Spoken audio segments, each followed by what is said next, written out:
After the 9th round of Premier League fixtures, Manchester United ranked 14th for the volume of goals and expected goals that they had conceded this season.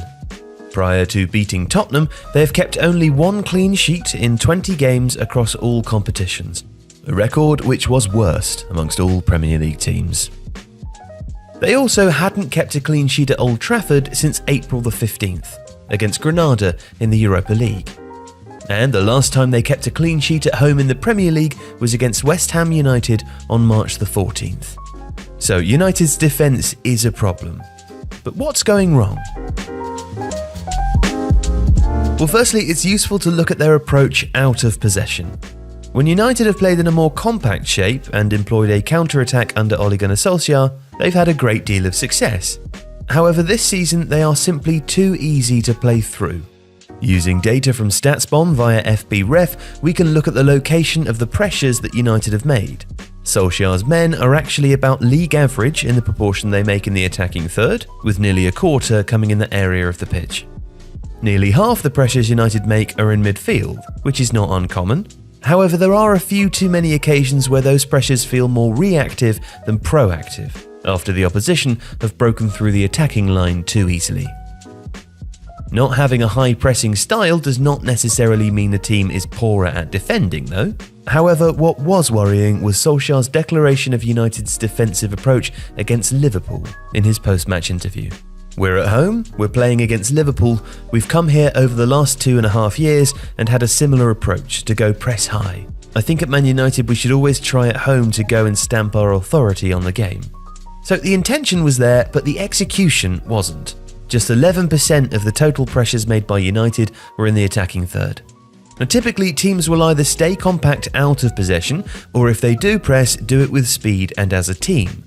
Unfortunately, United did neither. Their running might have constituted a pressure within the numbers, but qualitatively, they were certainly too slow in the press. The first goal conceded against Liverpool is a damning example. Starting with Virgil van Dijk in possession, Mason Greenwood ran towards him without hurrying his decision-making or blocking any passing angles.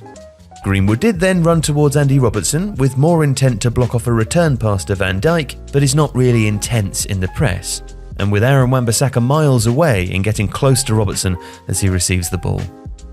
Now, this hardly looks like a pressing trigger where United's teammates squeeze the pitch to close the space. Robertson then played a fairly easy ball to Diogo Jota, with Wan-Bissaka by then very high up the pitch without performing any valuable defensive action.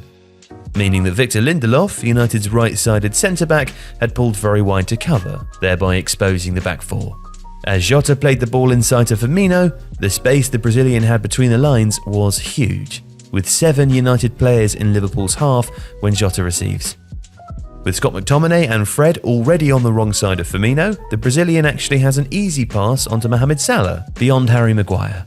And you can also see how deep Luke Shaw is.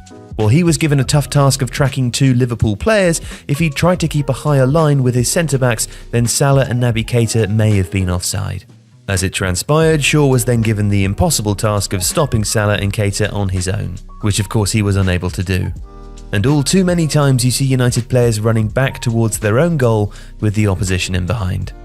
As Salah plays Keita through on goal, Liverpool's number 8 slots it in past David De Gea, but look at United's back 4, who are more along a vertical plane than they are across a horizontal one.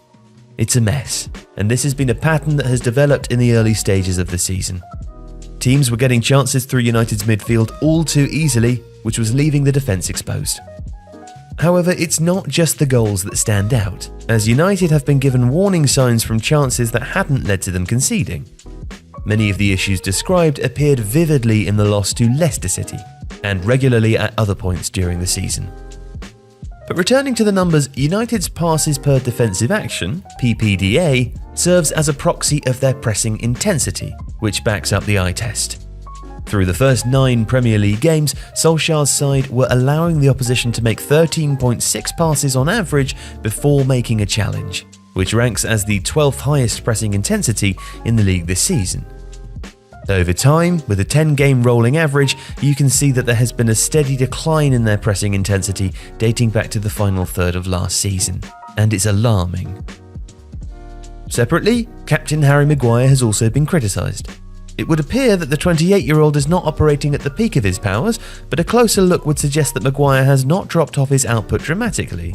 His 3.1 true tackles this season, which includes tackles plus challenges lost plus fouls committed, is as many as his previous campaigns, and his success rate in the tackle, 60%, and in the air, with a 77% aerial win rate, is as high as ever.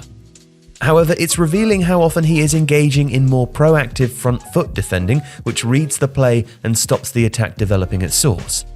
His 1.0 true interceptions per 1,000 opponent touches, which includes interceptions and blocked passes, are significantly lower than previous seasons at United, and the volume of aerial duels he's engaging in is also the lowest rate since he arrived.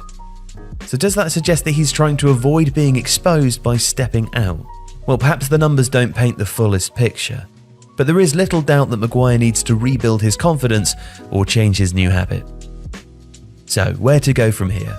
Well, it's not clear, but these are long-term trends, seemingly without a single solution.